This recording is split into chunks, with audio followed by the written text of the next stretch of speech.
More than 49% of ischemic strokes occur in a 6-hour window that starts the moment you open your eyes.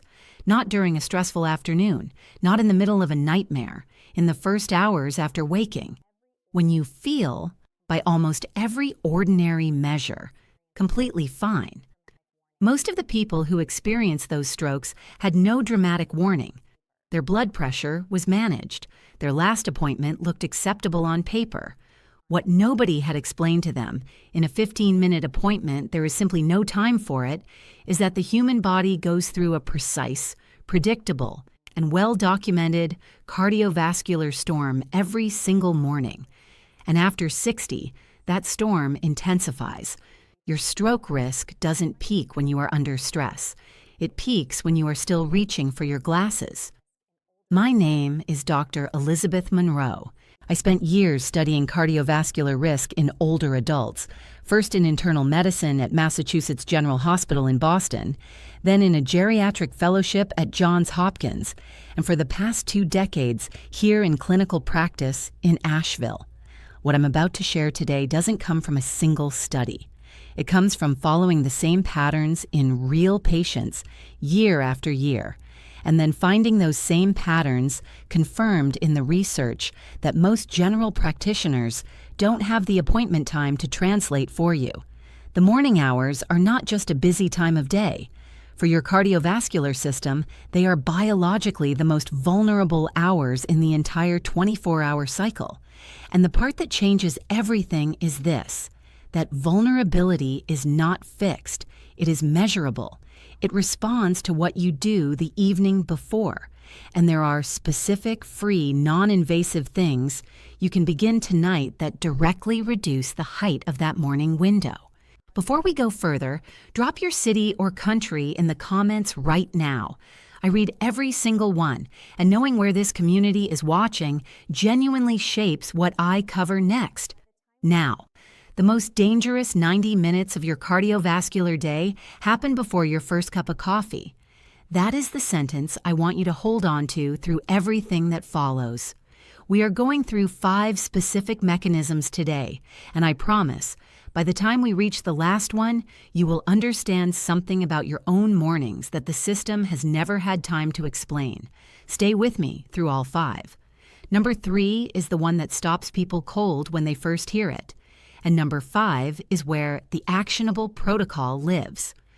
Before I go into the physiology, I need to draw a clear line.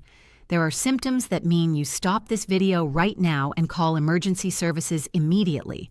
Sudden weakness or numbness on one side of your face, arm, or leg, even briefly and even if it resolved on its own, is a transient ischemic attack until proven otherwise.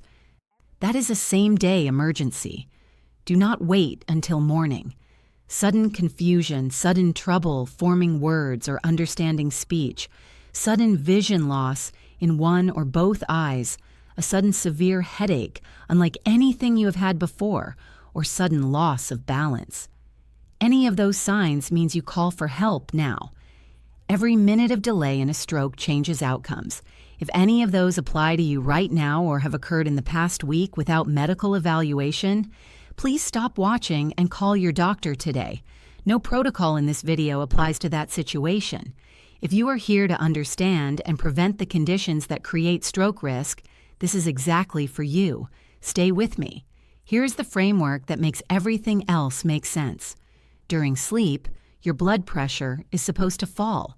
The medical term is dipping, and that nighttime drop, typically 10 to 20% below your daytime levels, is not just normal. It is protective. It is the window your cardiovascular system uses to repair, recover, and reset. Then, in the early morning hours, something precise and powerful occurs. Your brain signals the adrenal glands to begin releasing cortisol and adrenaline. Your sympathetic nervous system activates. Your heart rate climbs. Your blood vessels constrict. And your blood, which has been moving slowly and thinly through the night, becomes more viscous, more prone to clotting, as the body prepares for the physical demands of the day ahead. This is the morning blood pressure surge. In younger, flexible cardiovascular systems, it is a manageable physiological event. The vessel walls are elastic, the surge is modest, and the body handles the transition with ease. But here is what changes after 60. The arterial walls stiffen. The body's ability to buffer sudden pressure slows down, and a surge that a 38-year-old's vascular system absorbs without incident can, in vessels that have spent decades under cumulative pressure, become the force that dislodges a plaque fragment, triggers a clot, or cuts off blood flow to a critical region of the brain. It is not the stroke that is the danger, it is the hour that creates the conditions for it. A study published in the journal Circulation followed 519 older hypertensive patients prospectively and found that those with morning blood pressure surges exceeding 55 millimeters of mercury above their overnight low had 2.7 times the stroke risk of those with smaller surges. And here is what makes that finding striking. The elevated risk was independent of their average blood pressure across the entire day. Controlled afternoon readings, nearly irrelevant. What mattered was the peak of that morning spike. The system measures your pressure at 2 in the afternoon. What happens at 6 a.m. is a different story altogether. Now let me take you inside that morning window because understanding the exact mechanism is what makes the protocol feel not like advice, but like logic. 3 forces converge at the moment you wake up, and in people over 60, all 3 arrive simultaneously, in amplified form. The first is the hormonal wave. Cortisol and adrenaline surge in the pre-dawn hours. Think of cortisol as a biological starting gun. In a young, elastic cardiovascular system, that gun fires and everything responds smoothly. In a circulatory network that has accumulated years of arterial stiffness, that same starting gun fires into a system with far less reserve. The second force is what researchers call the clotting shift. In the early morning hours, platelet aggregation increases. Your blood's clotting cells become stickier and more prone to clustering. A study published in the Journal of Hypertension found that the magnitude of the morning blood pressure surge in older hypertensive patients was directly correlated with increased platelet aggregation activity and was independently associated with silent cerebral infarctions, small, often undetected strokes that most people never know they had. The clotting shift is a survival mechanism your body evolved long before we lived to 75. In a vessel already narrowed by decades of wear, a cluster of sticky platelets in exactly the wrong place is not a repair. It is an occlusion. The third force is a temporary drop in nitric oxide. Nitric oxide is your blood vessel's natural pressure release valve. It keeps arterial walls flexible and dilated. In the morning hours, nitric oxide production dips to its lowest point of the day, even in healthy adults. So at the exact moment that blood pressure is surging upward and platelets are clustering, the vessel's primary ability to compensate and stay open is at its weakest. 3 forces, all peaking together, all amplified by the biological changes that come with age. Type the number 1 in the comments if this is the first time you have heard the morning window described this way. I want to know how much of this is reaching people who needed it. Here is where it gets more specific and more personal. Not everyone enters the morning surge from the same baseline. The factor that determines your baseline is something that most general practitioners in the United States do not routinely test for, and that most patients over 60 have never been told about. It is called the nocturnal dipping pattern. And whether you are a dipper or a non-dipper may be one of the most consequential pieces of cardiovascular information about your body that you currently don't know. In people with healthy cardiovascular patterns, blood pressure drops measurably during sleep. That drop is the recovery window. The heart works less. The vessels rest. Inflammatory molecules are cleared from the bloodstream. Then, when the morning surge comes, it rises from a well-rested, recovered baseline. In non-dippers, that nighttime drop simply does not happen. The pressure stays nearly as high during sleep as during the day. There is no recovery window, no rested baseline. And when the morning surge arrives, it is stacking on top of a system that has been under near full pressure for 8 consecutive hours. The Ohasama study, a decade-long prospective study published in the journal Hypertension, followed more than 2,400 patients and found that cerebral infarction risk was significantly higher in non-dippers than in dippers. The non-dipper pattern was an independent predictor of stroke, separate from average blood pressure levels, meaning you could have the same controlled average reading as someone else and still carry a meaningfully higher stroke risk because of what your pressure is doing while you sleep. Let me tell you about Linda. She was 69 when she came to my office, a retired elementary school teacher from the Appalachian foothills. Her blood pressure at every appointment for 6 years had read right at the edge of acceptable. She was on a low-dose medication. She exercised twice a week, watched her sodium. By every standard metric, managed. But Linda had woken up with dull morning headaches for 2 years. A heaviness behind the eyes that lifted after an hour. Her previous physician had suggested allergies. When I asked whether she snored, her husband, who had come with her, answered first. We arranged ambulatory blood pressure monitoring, the kind that takes automatic readings through the entire night. Linda's overnight pressure never dropped below her daytime readings, not once, across the full monitoring period. She was a non-dipper and had almost certainly been one for years. Those morning headaches were not allergies. They were her brain's response to a cardiovascular system that was never getting its recovery window. If you have unexplained morning headaches, if you feel unrefreshed after a full night's sleep, if you snore regularly, those are signals worth taking seriously. Type yes in the comments if any of those describe your mornings. You are not alone. This brings me to the mechanism that surprises people most when they first hear it, and it connects directly to why so many non-dippers are non-dippers in the first place. Sleep apnea. Not the dramatic version. Not someone who stops breathing for a full minute in a way that terrifies a partner. I'm talking about the quiet, moderate version that research suggests affects approximately 40 to 50% of adults over 60, and that most of them have lived with for years without connecting it to their cardiovascular risk at all. Here is the mechanism. During an apnea event, the airway partially collapses.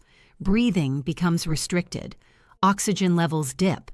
The brain interprets this as a threat and fires an emergency signal through the sympathetic nervous system that sharply elevates blood pressure and constricts blood vessels. The person may not fully awaken. They may register nothing consciously, but the blood pressure spike is real. And in someone with 30, 40, or 50 of these events per night, those spikes prevent the protective dip from happening at all. A comprehensive review published in the AHA Hypertension Journal confirmed that moderate to severe obstructive sleep apnea is independently associated with higher nighttime blood pressure, a non-dipping pattern, and a more exaggerated morning surge. The combination is one of the most potent amplifiers of the 6 a.m. danger window. Think of it this way. Your cardiovascular system is supposed to spend the night running its repair cycle, the way a road crew works overnight to fix the roads before morning traffic arrives. Sleep apnea fires the alarm at 2 a.m. and sends the crew home early every single night.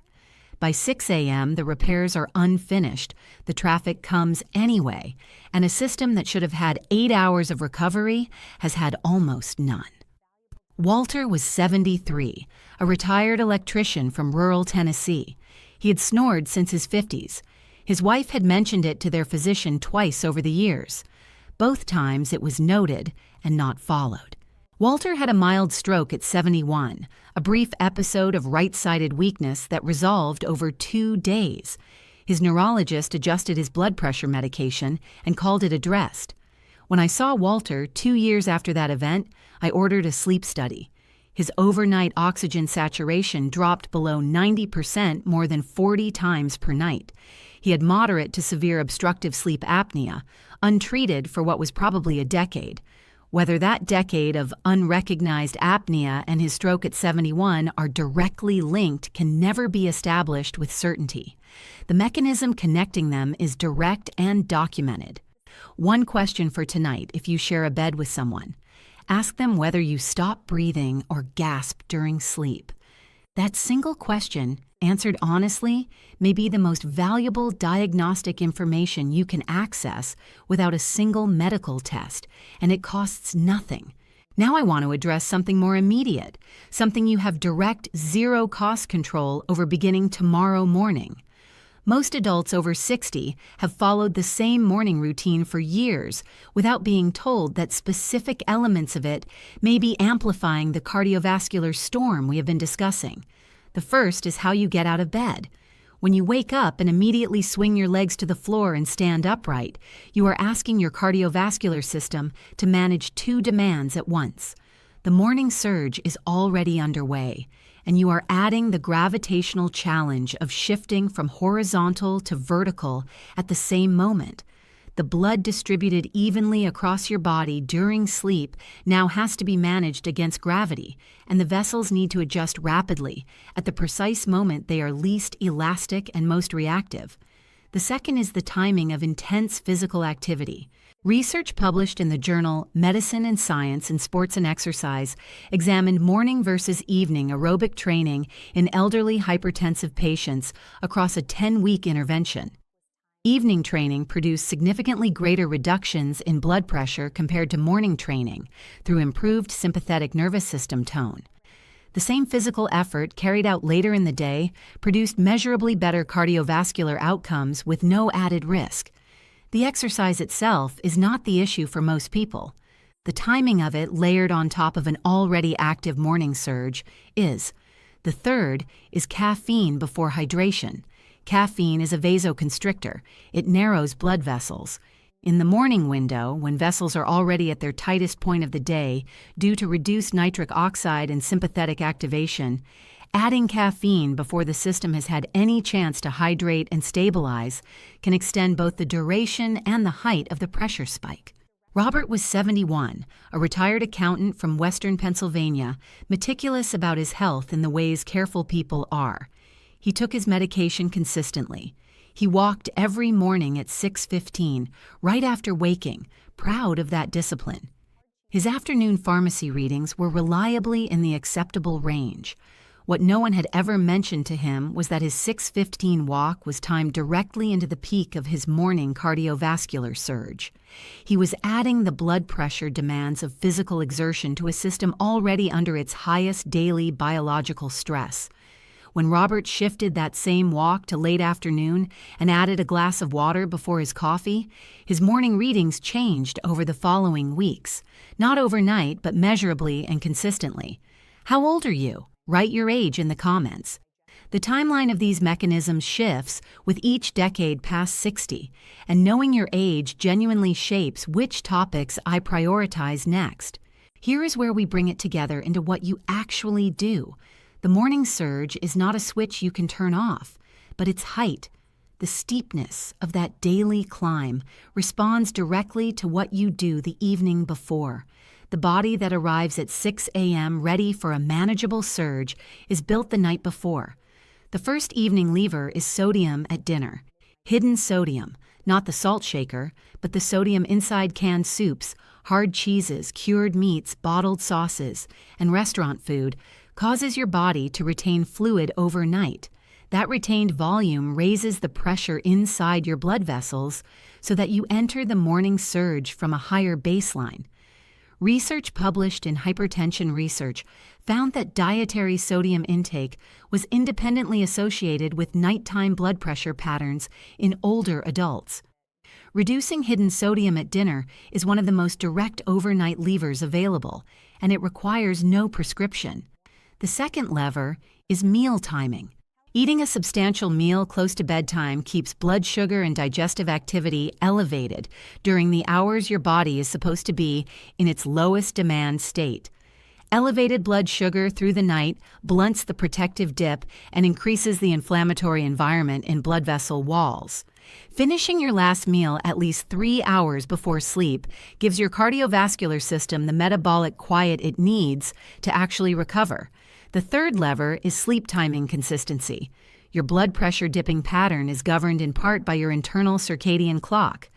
Irregular sleep schedules, going to bed at 10 p.m. one night and midnight the next, disrupt the hormonal timing that drives both the protective dip and the morning surge. A consistent bedtime, even an imperfect one, supports a more predictable overnight pattern. The fourth lever is movement in the evening. Long-term studies examining elderly hypertensive patients found that those who engaged in regular aerobic activity in the evening hours achieved greater reductions in morning blood pressure than those who exercised in the morning. A 20-minute walk after dinner is enough. The physiological benefit runs through improved nitric oxide production that persists into the overnight hours, providing some protection against morning arterial constriction the following day. Helen was 66, a retired nurse from outside Asheville. She knew more about blood pressure physiology than most patients I see. She had spent 30 years watching it in other people, but she had never applied it to her own evenings. She was waking most mornings to a systolic reading above a 160. By noon, it was 138. Her medication had been calibrated entirely to that noon reading. When Helen made 3 changes over 8 weeks, cutting hidden sodium at dinner, moving her walk to after the evening meal, and going to bed at the same time every night, her morning readings dropped by an average of 16 points. She did not change her medication. She changed what her cardiovascular system was working with overnight. That is not a miracle. That is a system responding to better conditions. If you are finding this useful, hit the like button right now. This kind of evidence-based, timing-specific information is exactly what this channel was built to deliver, and it reaches more people when you engage with it. Here is exactly what you do. 5 steps, all of them doable in the next 24 hours. None of them require a purchase. Step 1. Tonight at dinner, look at one item that contains hidden sodium. Canned soup, hard cheese, deli meat, a bottled sauce. Set it aside or replace it. One item. Tonight. Not a complete diet overhaul. One item. Step 2. Finish eating at least 3 hours before you go to sleep. Start building toward that shift tonight. Step 3. Take a 20-minute walk after dinner. Not brisk, not strenuous. Enough to warm the muscles and support overnight nitric oxide production. Free, non-invasive, repeatable, every night. Step 4. Before you get out of bed tomorrow morning, spend the first 5 minutes lying still or sitting on the edge of the bed. Legs hanging, eyes open, breathing normally. Let the morning surge begin its cycle before you stand. Give your vessels 5 minutes to begin adjusting before you ask them to manage gravity on top of everything else. Step 5. Tomorrow morning, water before coffee. 1 full glass, at least 8 ounces, before caffeine. Give your morning vessels a volume signal before you ask them to constrict further. Your mornings were never supposed to be the most dangerous part of your day. But for millions of adults over 60, that is what they have become. Not because of any single disease or decision, but because the biology of the waking hour is more demanding than anyone ever took the time to explain. You deserve that explanation. You have it now. The surge happens, the biology is real. But the height of that surge, the baseline your body carries into 6 a.m., those things respond to what you do at 8 or 9 p.m. the night before. You have more influence over your own morning window than the system ever gave you credit for. I make videos like this every week because there is a real gap between what the research shows and what fits in a standard appointment. If today gave you something useful, subscribe right now. I'll be right here next week with the next one. And leave a comment below. Which of the 5 mechanisms surprised you most? The platelet shift, the non-dipper pattern, the sleep apnea connection, the morning exercise timing, or the evening protocol? Tell me. Your answer shapes what I cover next. Take care of your body. It is the only home you have.